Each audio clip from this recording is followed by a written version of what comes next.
Hello, my name is Carol May Whittick, your creativity and spiritual life coach and your host of Her Conversations, Tools for the Awakening. Her is an acronym for Higher Energetic Resonance. This is the optimal state to embody in order to attract our highest desires. What is the awakening? This is the moment in time when humanity rises up out of the darkness. Who is awakening? Each one of us present on earth today, reclaiming our sovereignty, seeking greater possibilities in our reality and looking for solutions. We know being awakened is not a lofty ideal but a necessity. If we can transform ourselves, we can change the world. Guests on Her Conversations will speak to your spirituality, sensuality and soul. Listen to their stories and hear how they are in service to the world. Let their words and these conversations embolden and inspire you. Before going into this week's episode with Christine Winebrenner Irick, I would like to invite you over to listen to Her Inspirations. Her Inspirations podcast is a solo episodes where I talk about all things relating to our creativity and our spirituality. Links to the podcast are in the show notes. My guest on this week's episode is Christine Winebrenner Irick, founder of women's mindful adventure travel company Lotus Sojourns and host of Soul of Travel podcast, Women's Wisdom and Mindful Travel. She designs travel experiences that provide opportunities to meet local women and connect with like-hearted people while broadening horizons. During our conversation, Christine talks about travel as a powerful tool for transformation, how she chooses the locations for her travels, and the important time we find ourselves in as a collective. So as always, I begin by asking my guest. Her is an acronym for Higher Energetic Resonance. When do you feel that higher energetic resonance? I feel like I really can tap into that energy in group settings, especially with groups of women. Which definitely has led me on my path once I realized that. But that seems to be a space when I'm with, I guess, very like-minded and like-hearted women holding space for one another and sharing of our true selves. I feel the most rejuvenated and the most energized and feel like the most possibility opens up. Perfect. Thank you so much. And before we go deeper into the conversation, Christine, I just want to hand over to you to share a little bit about your story and who you are and why you're doing the work that you're doing today. So my name is Christine Winebrenner Irick, and I am the founder of Lotus Sojourns, which is a women's mindful adventure travel company where I run small group trips that support social impact causes around the world. And I also host Soul of Travel podcast, where I speak with women around the world who are using travel as a vehicle to create positive change. So that you can kind of hear from both of those things, that creating spaces for women and amplifying the voices of women is really important to me. And I also, outside of that, study Ayurveda. I'm taking a couple years long course right now and have a yogi. I am a yogi. Have my yoga certification and practice Reiki, which is, I was trying to put those two words together. And so over my own personal journey, I just keep, I guess, adding spiritual tools to my tool belt, and really felt like I wanted to share those with other people and other women. Part of my own journey has been really learning how to honor my voice and use my voice. And now I find myself really wanting to flip that around and honor other women's stories and help them share their stories and bring their voice into the world in a really powerful way. Mm-hmm. So what got you started in travel? What sparked that first trip, and where was that? Well, I really fell in love with the world first, I think. When I was really young, I grew up in a small community in Montana that was very rural. I didn't have a lot of exposure to the outside world, but I remember sitting on the floor of the library, flipping through the pages of the National Geographic and just being like, wow, there is so much out there that doesn't look like anything I know to understand. And, of course, back then, this is before internet and cell phones, and I had 2 TV stations. I really didn't know anything that didn't come from a book, but I knew that it was there. And so I just had this fascination, I guess, with understanding the rest of the world. And then as I moved into my college education, I found myself just questioning what to do. I ended up taking a really brief kind of course for travel agents. And while I was there, I learned that wasn't what I wanted to do, but there was a speaker who came in and he spoke about conservation and travel and visiting all these rural communities in Asia and Africa, and what I understand now to be more of sustainable travel and community-based travel, but it didn't exist then. But I knew that's what piqued my interest and what resonated with me, even though I didn't know the word resonated either back then. And then I ended up working for a small cruise company that really focused on sustainability and also traveled with naturalists and different types of guides, so that as you traveled, you were learning a lot about the world around you.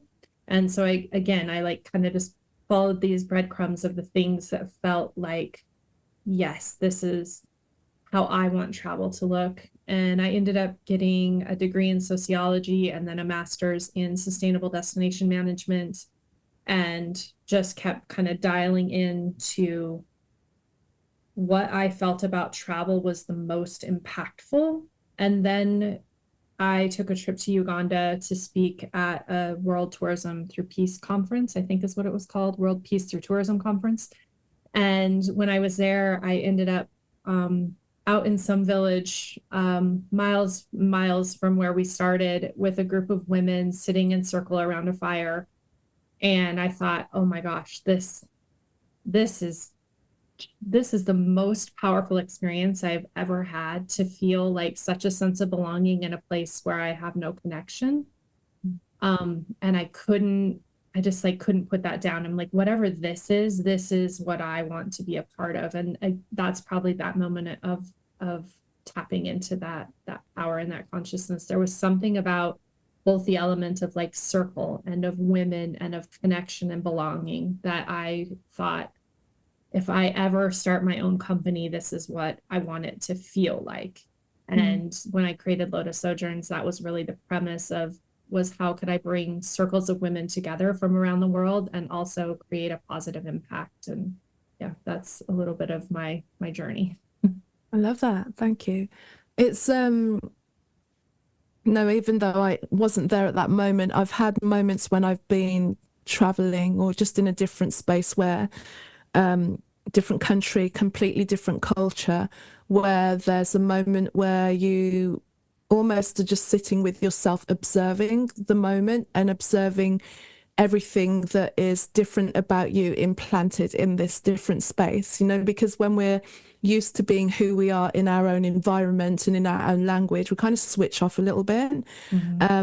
And then it's almost like you've kind of cut yourself out. It's like what came to my mind, and thinking about moments where I've had that moment of like, oh my God, I'm here. But I've known so many different things, but just seeing myself implanted in a different space, smelling the air being different, the heat feeling different, foods are different, sounds are different, but witnessing yourself somewhere else and the opportunity it presents to be someone different or discover something about yourself and become transformed by that. And that is one of the things that I know has always been the juice for me to travel and be in different spaces, even if sometimes it was momentarily. I managed, when I was doing a lot of music, to be able to kind of be in different places very quickly, sometimes not even enough to really experience the change, but I'd always like to at least try and go and walk around the block or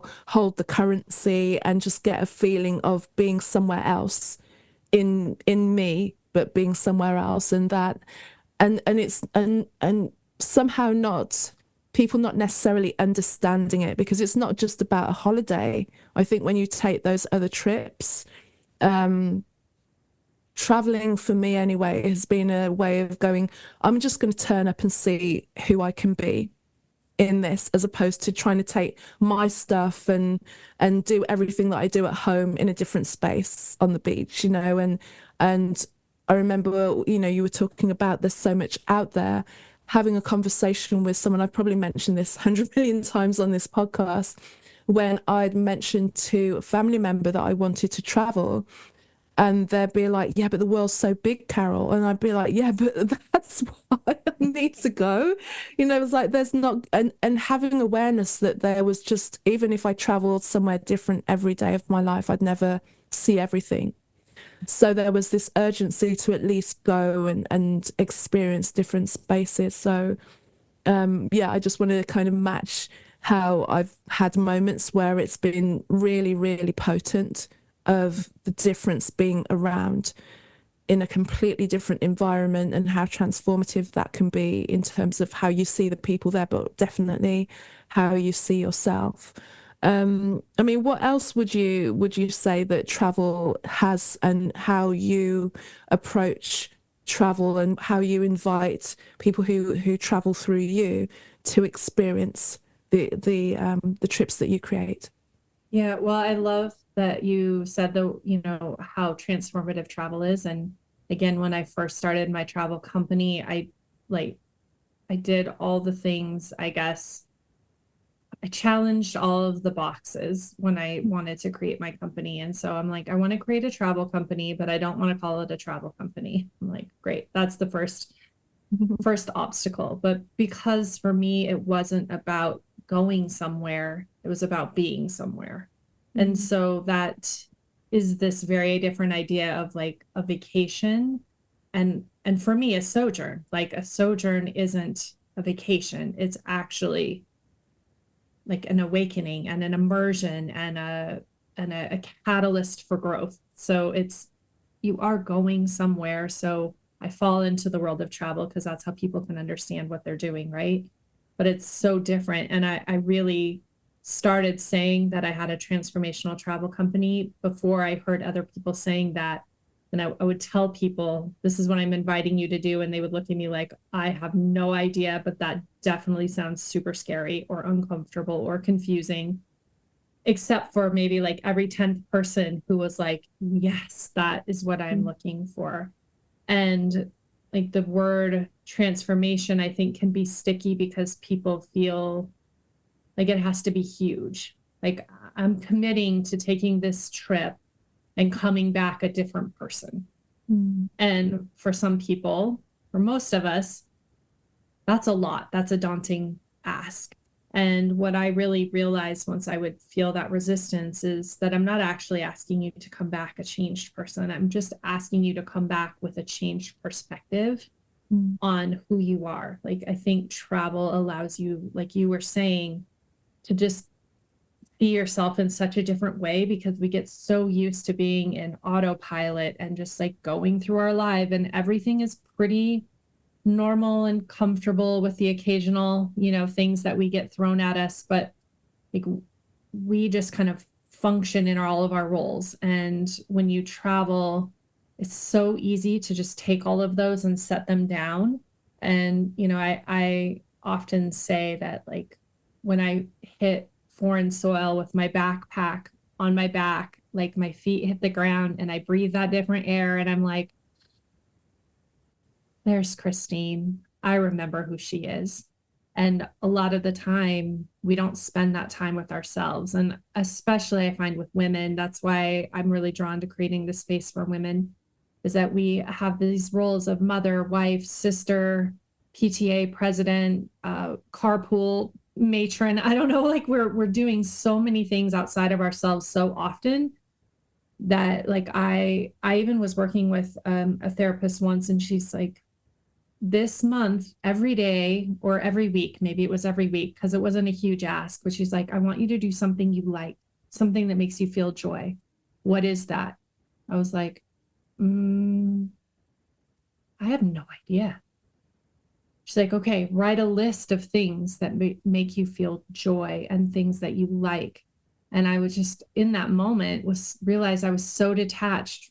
Like I'm just so used to like performing for everybody else and creating space for everybody else that I don't know that maybe like the coziness of the inside of a new sweatshirt is like joy, right?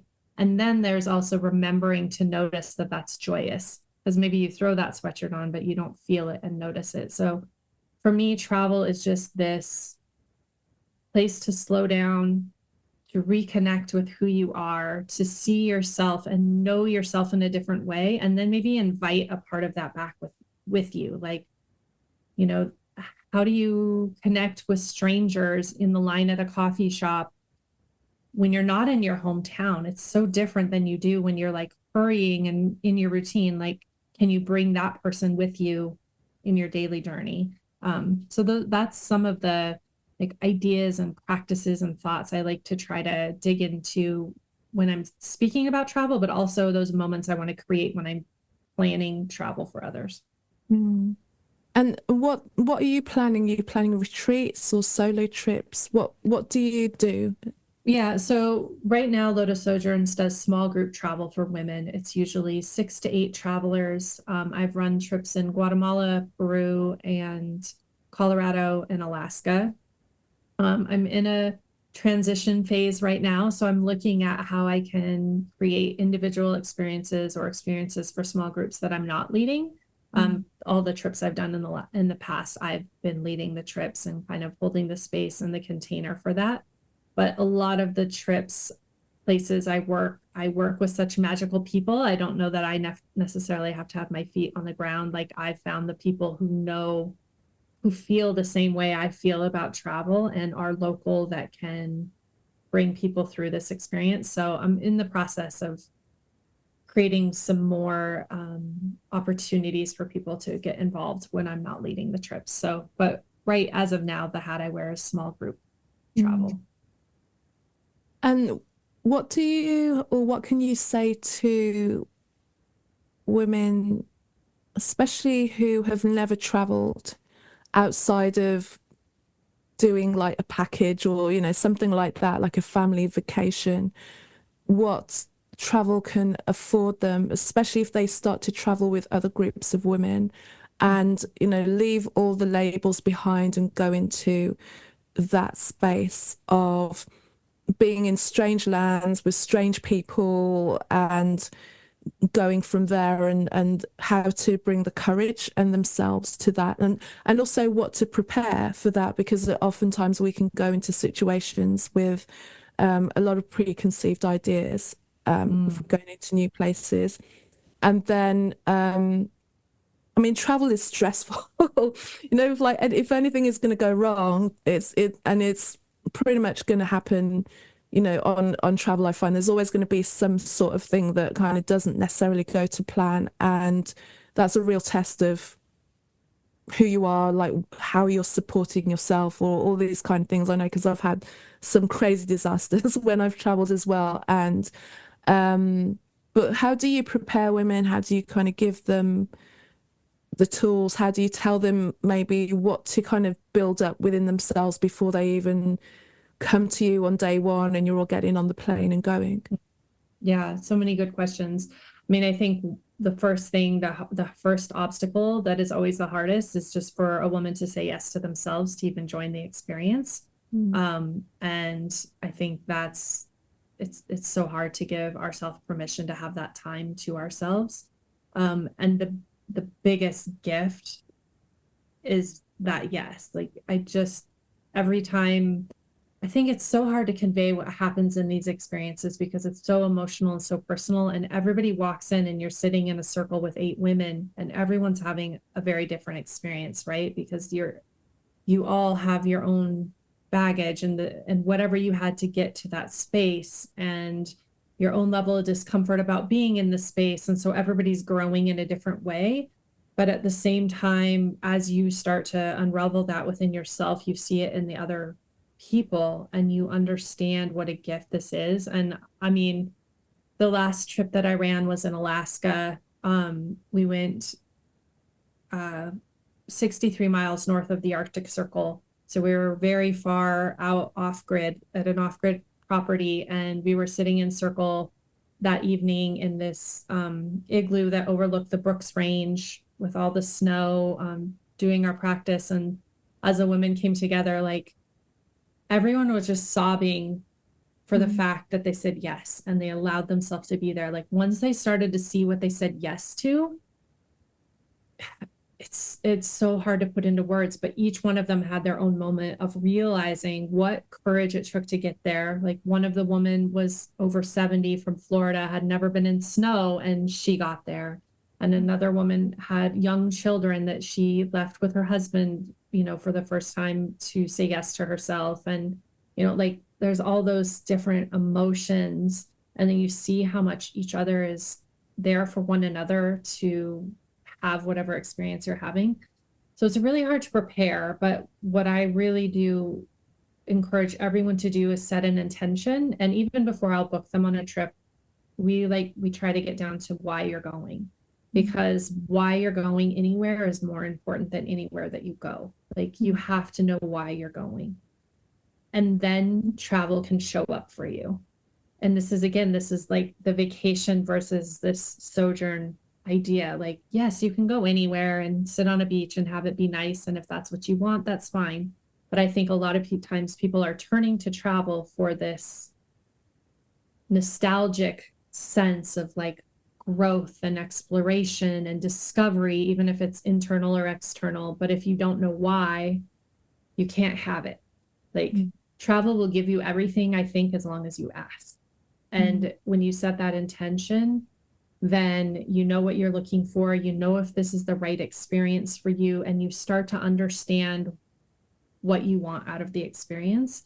So we do the intention setting, and that kind of gets everybody in the same energetic space.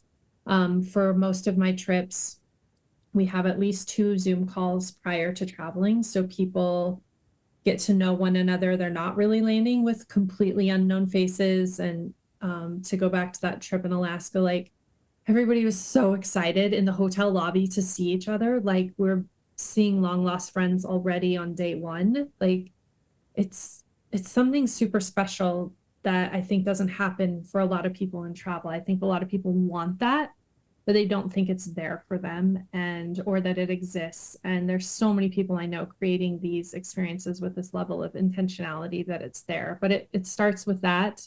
And I've done deeper, like 3-month-long courses before we travel, where we have all different things that we learn. Like we learn about the destination, we connect with maybe Indigenous leaders in the area to understand the land we're going to.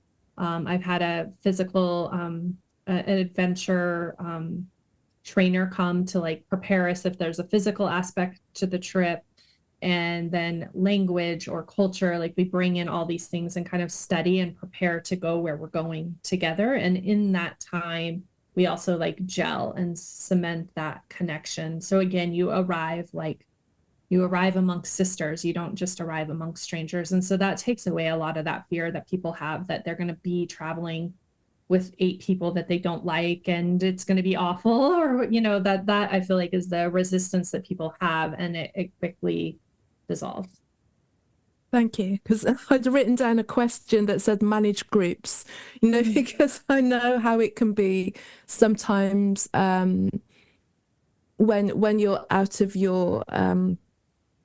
your routine, but then you still bring your own stuff with you that has, might meet a personality, or might recognize a trait in somebody else that reminds you of something that's not gelling, and then when you're away from your comfort and your kind of the tools or your own bed or your own house where you can go back to and at least kind of soothe and kind of reset yourself and come back out into the world again, how when you're now in a completely different space with nothing that you would normally utilize to kind of bring yourself back down, if you go into a certain behavior, you get triggered by something or whatever that might be. But the lead up that you do to that is really great, actually, as well. Like you say, you feel like you're connected to the group prior to going there. And are you kind of feeling that prior to even putting the group together, that you're kind of feeling who will fit into the dynamic of the container that you're creating? Yeah, I mean, for sure, there's certain experiences that, again, like certain people are looking for. And so, in my grander vision, someday I'd love to have more places that I can just be like, this is where you fit, this is where you fit, this is where you fit for what I think you want out of an experience. But yeah, I think it's really helpful to break through some of that first. And like you were saying too, the comforts of home and all of that, I know that's something a lot of people look for when they travel, right? Like you said, recreating home where you are so that you feel comfortable, which again, if that is necessary, like make that choice. But I think actually people want to feel uncomfortable, but also no one wants to feel uncomfortable. So you're like walking people through this dance, right? And I think that it's just the container is really important. So people are going to be triggered. I do a lot of yoga and meditation and breath work, and like I am maybe purposely pushing people's comfort zone a little bit physically and mentally. And then again, like in Alaska where the weather is -25, no one's comfortable except for my dear friend who lives there, and that's for heaven.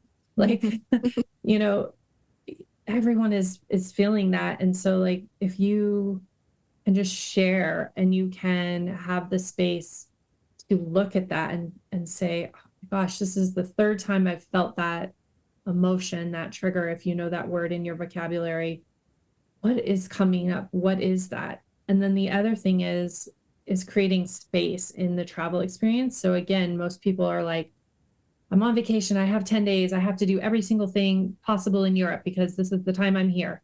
And so travel becomes very exhausting. And what I like to try to do is create places for pause so that you have this kind of upheaval or this awareness or this thing that you're noticing. Now here's a little bit of quiet time to be with that. And, or maybe here's a friend now that you've just created where you can be like, I need a little help processing this. So again, it is what I create is travel, but it's also like not travel. It is very much this space for an experience to happen. The experiences that I wanted or the things that I needed, I have tried to create that for other people because I think it's so important. And I'm sure you hear this in your podcast all the time, like how disconnected people feel and how isolated and how much lack of belonging people feel because of the way we live. I mean, you and I are on Zoom today, right? We're connected, but we're not together.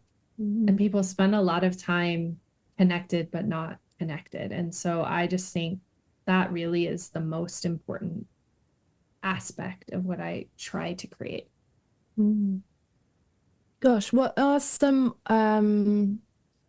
transformational moments or any kind of highlights of trips that you've had that kind of ring in your mind as like memories that, like even if it's privately for yourself or things that you notice and you're like, I'm so glad I'm doing this, that really confirms what you've done, whether it's for yourself or with anyone who's traveled with you? Yeah.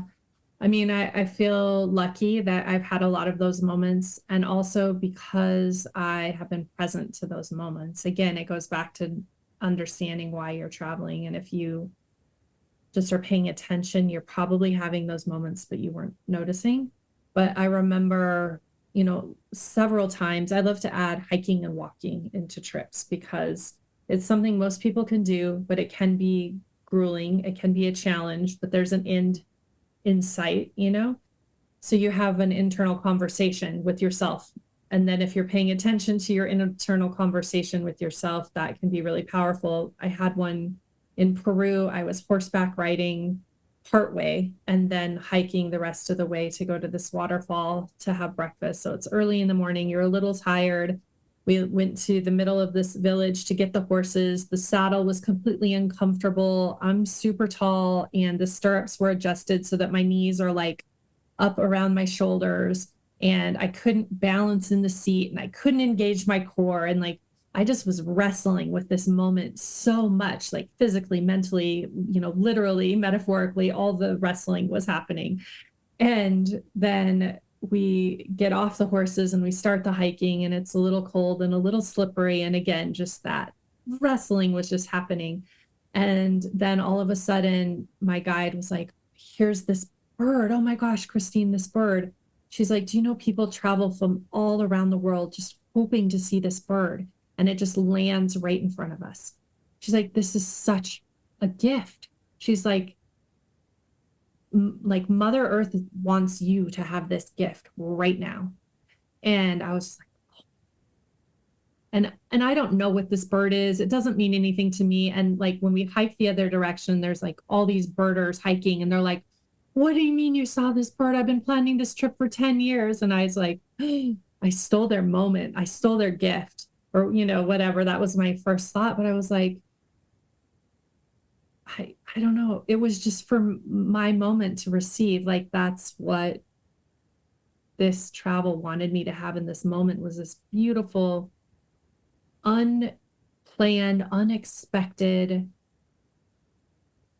I don't know, it was so beautiful. And then as I was hiking back out and preparing to get on that horse again, that I was like dreading, I just realized, like, oh my gosh, this is it. This is what I want women to do. Like, you're literally going through it right now. Mm. And I'm like, what would it be like with 7 women beside me? And we got to that waterfall, and we're like, what did you feel on that horse? What did you notice? What was it like for you to see that bird? Like, that was just a really powerful moment of me seeing the effect, kind of like parallel with like having it and seeing it at the same time, which was really unusual. But I have just had really beautiful moments in traveling. And again, was setting the intention. Like, I have always wanted to go to Guatemala. Who knows why? Again, being this girl in a small town in Montana, why Guatemala over Paris or London, or, what kept telling me I needed to go there? And then I would meet people from there, and people telling me about going there. And I finally went, and I was like, I spent the whole time crying pretty much. It's such a beautiful country. There's a lot of spirituality. There's a lot of ancestral history. There's so much energy. And for me, I was in a huge transition of my spiritual growth. And it was like the place that was ready to tell me that it's real. Like, every single thing you feel, everything you feel about energy and spirituality and healing and abundance and every single thing, like, it just kept presenting itself turn after turn. Whenever I would start to doubt myself and be like, no, I think that was a coincidence. It wasn't real. It isn't what I think it is. Like, the next thing would happen and just say, yes, will you please believe in this? Will you please believe in the magic of the universe? It's real. And those are experiences, again, you can't put that in a brochure. Carol, it's like the worst thing for me is trying to tell people what I'm trying to give to them.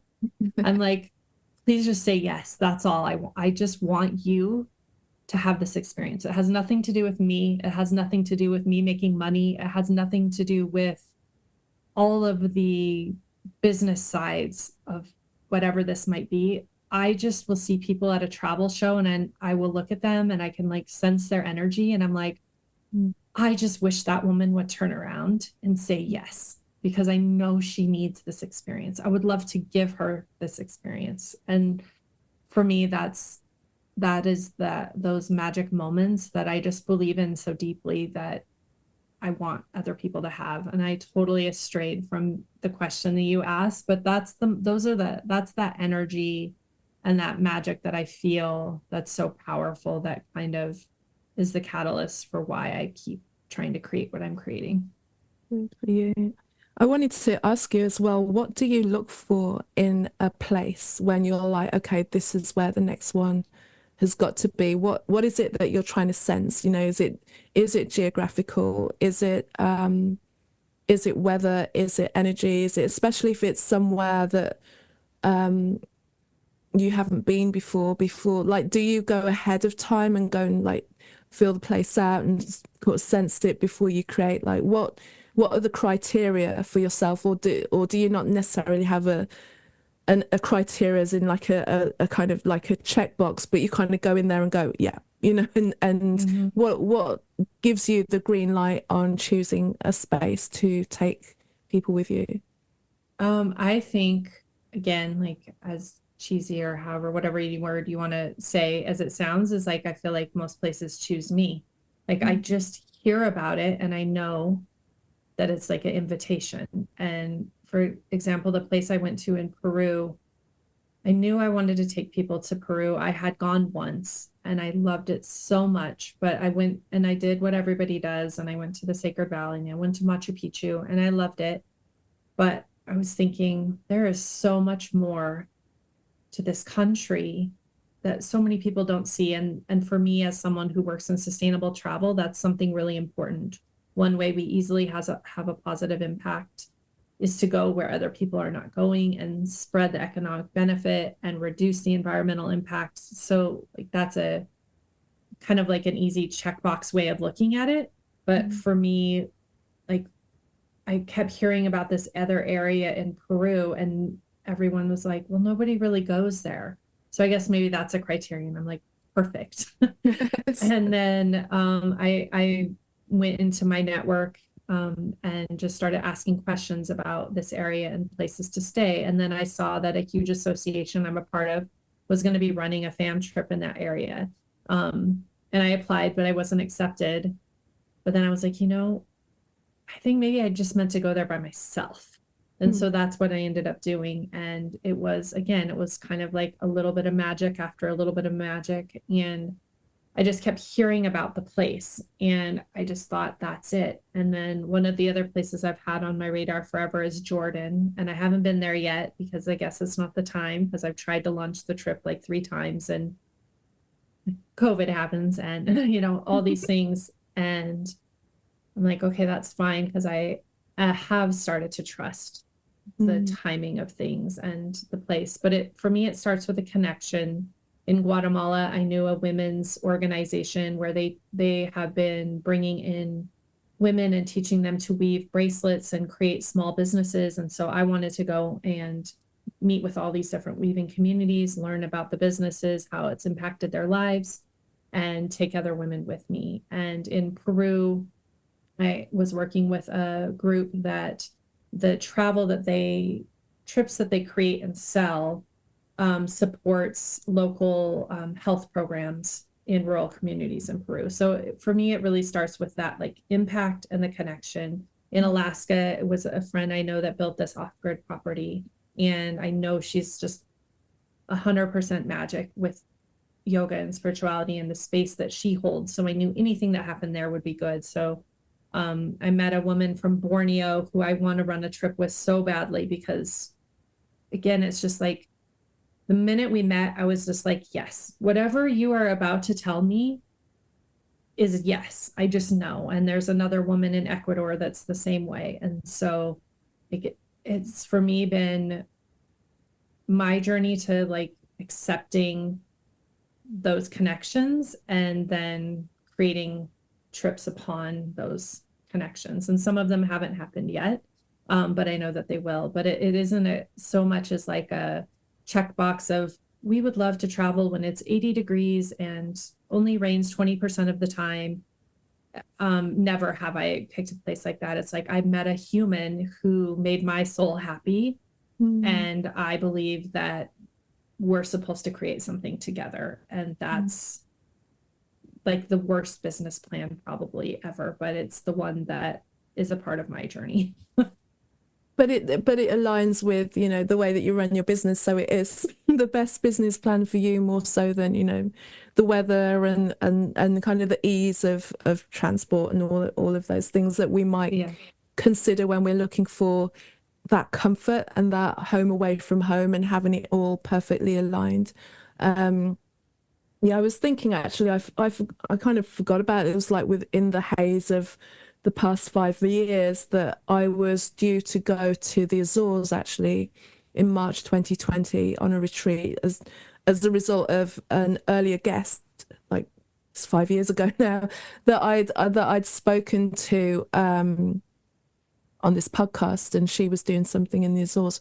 It would have been like March, April of 2020, and of course that didn't happen. But that again is like one place that I'd really like to explore and just get lost in the it just looks so green and so lush. There's something about it that even though I've never been to New Zealand, every time I look at videos or pictures of the Azores, it kind of gives me a feel of New Zealand. I don't know why, because I've been to neither place, but there's something about the two of them that seem very twinned. And I could be completely wrong, and I'm just going off very limited amounts of information that I have. But yeah, those are places that was one place that I was due to go. And of course, I've been to, the obvious places, but there are others, I'd love to find off the beaten track spaces to just sit in and get messy, get untidy, not worry about the stuff that we kind of think about needs to happen or how we need to present ourselves when we travel. I like the idea that we pare ourselves down to like the minimum of necessities. We kind of just keep ourselves going. We don't. Not that I don't worry about what I look like, but you go with so little, and then you realize how little, for me as well, realize how little you need to function in terms of the stuff. And it's just like so little is needed, but then so much comes out of that as well. Are there places that you would like to go to that you've not even considered yet? Yeah. Oh, I mean, so many places, but again, they're like ones that just kind of have whispered. So I'm waiting to see what happens. I was always really intrigued by different indigenous cultures and by like archaeology. So some of the, I guess, the big things that people always say are like Machu Picchu and the pyramids. And for me, they weren't so much because they were the bucket list, but they were something about just the energy of those spaces. And I will say, like, when I went to Machu Picchu, I was like, okay, I get why I kept hearing that I needed to go here. I kept feeling I needed to go here. Like my feet did just need to be there and be a part of whatever has happened here. Easter Island is a place like that where I feel like it just looks magical to me, and to see all of that up close would be really magical. There's a few little islands in Indonesia. I have always wanted to go to Papua New Guinea. Again, I don't know why. It's not, I have all these places and people are like, how do you even hear of the places that you want to go? I'm like, I don't know. Like, again, they have told me I'm going to go there. But that is one place that, I don't know, for probably 20 some years, I have wished to go to. I really loved my time in Thailand. I went backpacking. My first kind of big independent trip was backpacking in Thailand for 6 weeks. And I had really wanted to go to Vietnam and Cambodia and Laos as well. But we just ended up spending our whole time in Thailand because it just wasn't even enough time. So I'd love to go back to that area and just learn more about myself there. I loved Thailand so much. Again, it was one of those places where you're like, why do I feel so at home here or at ease here when it is nothing like my comfort zone? But some part of me just needed it so much that the whole time I was there, I just like felt myself becoming myself. I think we just pick up parts of ourselves along the way. It's like almost before you were born, and I've never thought this before, but like envisioning someone like blowing sand over the earth, and like there's just little pieces of you that are in random corners, and it does not make sense that you have always wanted to go there, but something is just there for you. And that's the thing when people are like, I don't know why. My daughter wants to go to Scotland. She cannot stop thinking about it. Like she has Pinterest boards and Insta reels and whatever teenagers have about it. And she's like, I cannot stop thinking about, I'm going to live in Edinburgh. I was like, you are going to live there then. I'm very sure of it. Like you have such a strong connection. Something is just waiting for you there. And I wish that people would think about travel like that. Like it's your story. Like I usually say it's unwrapping the story of the universe, but you're actually just unwrapping your own story. Like it's so amazing, like that you get to have these experiences and learn about yourself and come home with the person that's done this thing. Like that's that horse riding experience. I'm like, I am forever the person that rode down the side of a cliff in Peru on the worst saddle ever and saw the most magical bird in the rainforest. Like that's me. I did that thing. I had that magical moment. And it just breaks my heart when people are like, but it was $7.99 for the week and like we got free dinner. I was like, but what else did you get? Right. Like the world wants to give you so much if you just like open up to what is waiting for you. Yeah, yeah. I remember like when I went to, and it's not necessarily like the most unusual place to go to, but I went to Rishikesh to do a yoga teacher training. So I was there for a month. And oftentimes I go where we were kind of halfway up a mountain it was. And luckily it was February, so it wasn't like too warm, but it was just taking one time to just go for a walk on my own, just up this mountain. Not really, apparently there was a cafe at the top, I didn't know how long it was going to take to get there. But it was just the things, one, it was walking around and just seeing that people lived in these woods in just such a different way. And kind of putting my mind and looking, going, what am I seeing? And like, imagine me, as well, and having those moments of like, what is this? What is going on? And I never got to the top of the mountain because like halfway up, or apparently I was very near the top where I kind of gave up. But there was this little, what we would probably in the Western world call a shack, but it was someone's tea shop. And I sat in there and this man just like made me some chai and gave me these like really kind of rough, flaky biscuits, and just sitting there, just watching him like make this tea over like this very rustic kind of like fire. And just sitting there going, it's like, what am I doing here?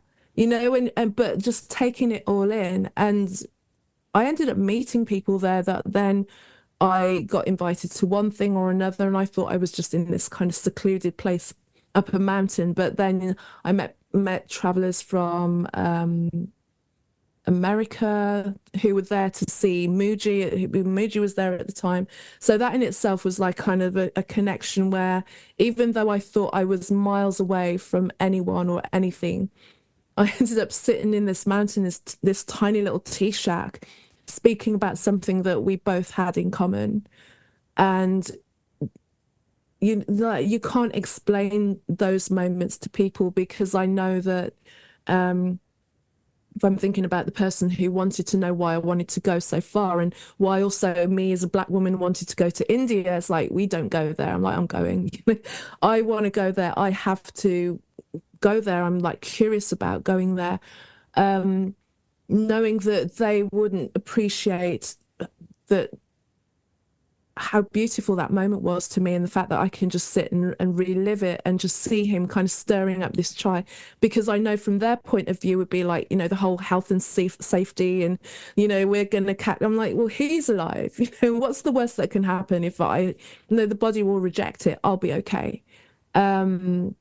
But it's just kind of somebody as well welcoming me into their space to, we couldn't speak each other's language virtually, but there was something in the communication, and that was another thing that travel showed me, the fact that language is there anyway.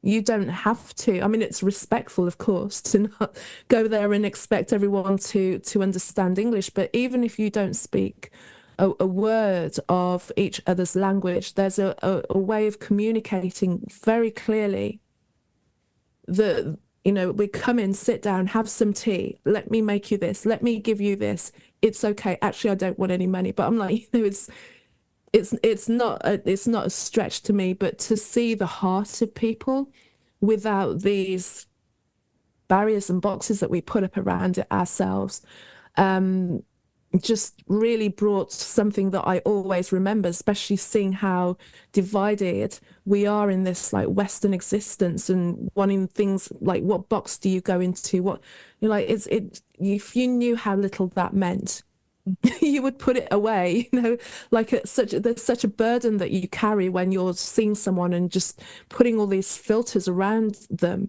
before you've even heard where they're coming from, before you've even found what you've got in common, because invariably you're going to have more in common with the person in front of you than not. But if you filter them out because of skin, background, you're losing so much from meeting that person, but also losing so much of knowing how connected you are to everybody. It's by opening your heart that you realize that you're not alone. And I feel that people are suffering from such anxiety and depression and all of this, which is just about disconnection, like of being disconnected from yourself and who you are, which is being by deciding that the other person is other.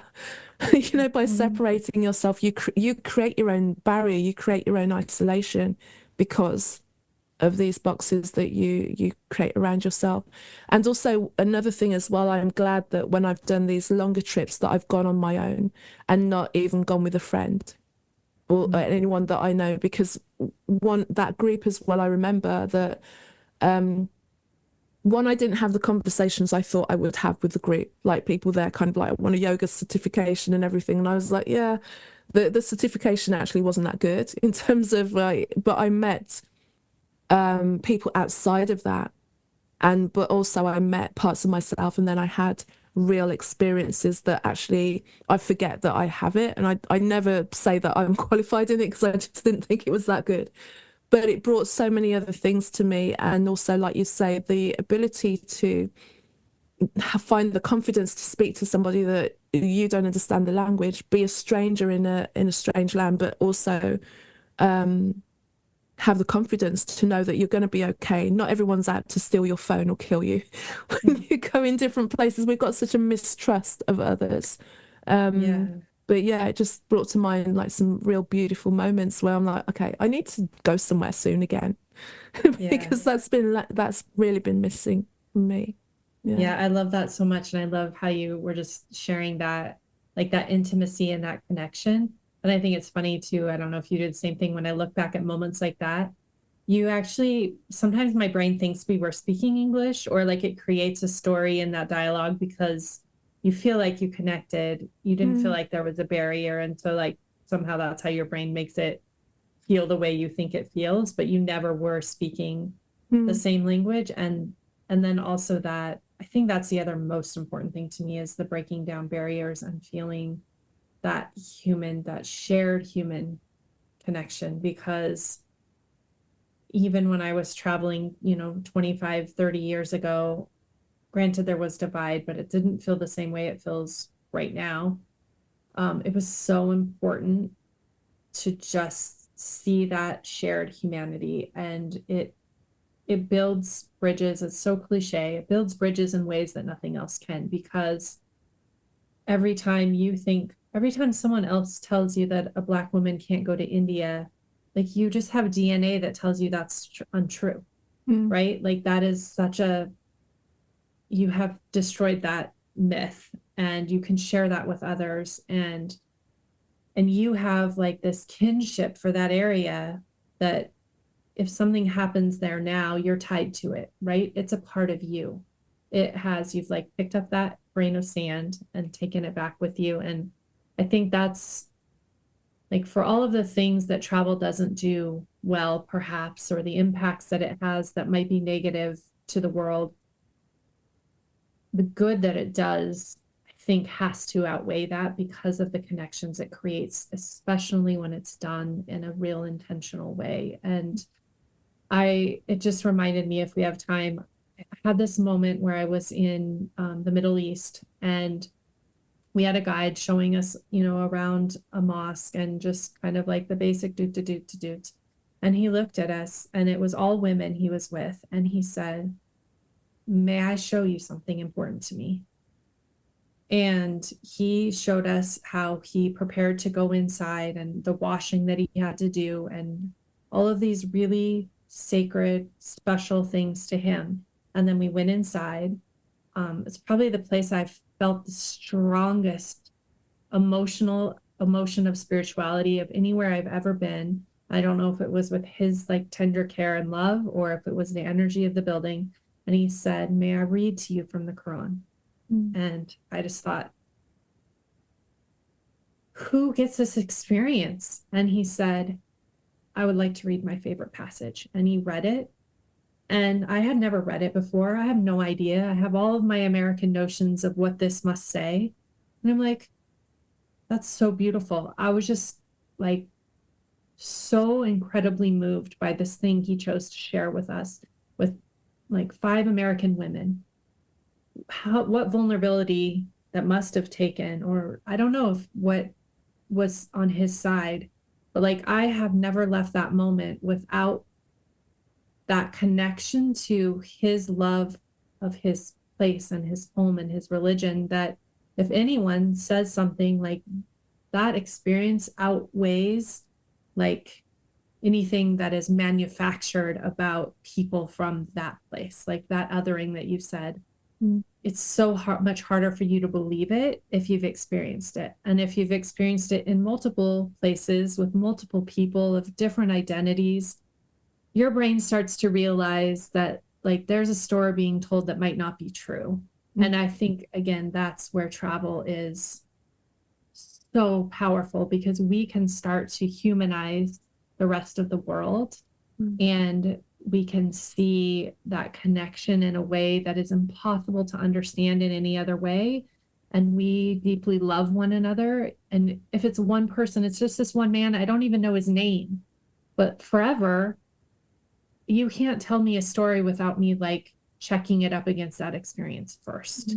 And I just believe, like, I love that you had that experience, because your tea in India has changed how you hear stories about people from anywhere. It just does. Yeah, I'm 100% with you. I like whenever I hear the idea of, you know, us and them, and the things that just get really pushed in this, you know, sophisticated world that we supposedly live in, it's so far removed from the reality of the people that are in the world, and just meeting humanity, you know, where someone is just, I just want to share and show you something, and you being forever changed by that means that when you know, the media and culture, your sophisticated culture is telling you that this is what these people are like, you're like, well, unfortunately the majority of people won't travel, so they'll never know, and they will use this idea of what they're being told about them to block off so much. And you know, just thinking about it now, it's like, it's not just so much about them, you know, these ideas blocking us from what we think about other cultures. It's just we're blocking ourselves from ourselves every time we lock down and believe that that's true. It's just not true, and I can never buy it. I can never, like, something in me just kind of goes no. And even when it's kind of done in positive, affirmative ways, I cannot buy it at all. I'm like, I'm not doing it. I'm not going to go. And a lot of the time I have to kind of stand up against people within my own community that are holding up these things as right. I'm like, we're not going forward like this. It might make sense. It might sound like a new directive where we bring everyone together, but you don't bring people together by pointing out how you're different. It doesn't work like that. You know, you don't, you're not minimizing your culture, you know, and that's another thing, another pushback that I get. I'm like, well, you know, you're trying to minimize your culture, and be like, no, I'm just telling you that at the soul of it, none of that matters. It doesn't take away from who you are culturally and your background. And like you say, you know, this man can then share his culture and his belief system, but you can then still feel his heart. And that's the part that's important. And I think that's the part that if we can just erase the crap that we buy into so that we can really just shift back. That's one, it like, let me not get on that soapbox. So I won't get off. No, I appreciate it. I think it's so beautiful. But even as you were just saying that too, I was like, I think it's so hard for us to believe in the beauty in ourselves. And also when we see that in someone else, it's sometimes easier to believe it about ourselves. And I think that's also really helpful. And that can also, it's really easy to be angry and jaded and boxed when you feel angry and jaded and boxed. But like that mirror, I guess, of someone else's beauty when you didn't expect it kind of allows you to kind of open that and appreciate it in yourself a little bit. And again, it's the thing that doesn't fit in a brochure, but it's so important when you're talking about it. And I love what you were saying. And I think that it's so incredibly important to realize that this is what travel invites in the conversation and the connection and the just shared human experience. Like it's so incredible in helping us understand the world and to combat these things that make us feel weird and make us like, I do think inherently we feel like this feels wrong, but it's just easy. Yeah. And so like travel kind of can help you have more faith in the fact that it's okay to say that it feels wrong or something. Like you just have more tools for understanding your reality or understanding the world that you're in. Yeah, absolutely. Because it just always feels wrong to me. I'm like, this isn't it. Like, this isn't it. I'm not buying it. I'm not going along with it. I'm going to stand and say, this isn't it. This isn't the way that we do it. We've been trying to solve these issues for 50, 60 years and they're still here. Why? Because we keep talking about the differences. That's why I believe they continue. So we need something different, especially if we want that awakening within ourselves. And I think we're getting to the point where it's getting so ridiculous that the only thing that it can do is implode. So let it happen, I say. Yeah. I'm so ready for it. Christine, thank you so much for this conversation. I really appreciate your sharing today. Can you just talk a little bit more about where people can find you and connect with what you're doing in your work? Sure. Well, you can find my travel company is Lotus Sojourns. It's SOJOURNS. Most people don't know how to spell that. Online, and then on Instagram and Facebook, I'm there under that. And then souloftravelpodcast.com. You can find the podcast. I've spoken with almost 200 women now all around the world. So I'm sure your listeners would probably resonate with many of their journeys. But yeah, that's where you can find me. I'm on Apple Podcasts and wherever they're listening to you, they can probably find mine. Just searching. I'll put the link in the show notes. Yeah. Also, of course. Yeah. Thank you so much again. Thank you. Thank you. Thank you, Christine, for sharing your wisdom and story with me, and thank you for listening. If you're enjoying these episodes, please leave a review and tell me what you're enjoying about it, and also share this episode to anyone you feel will benefit from the wisdom of my guest. Find out more about me on my website, carolmaywhittick.com, CarolMaywhittick.com. You can also connect with me on Instagram as Casmic, CAZMICK, Carol May Whittick on Facebook and LinkedIn. So until the next episode, have a great week. Take care. Bye-bye.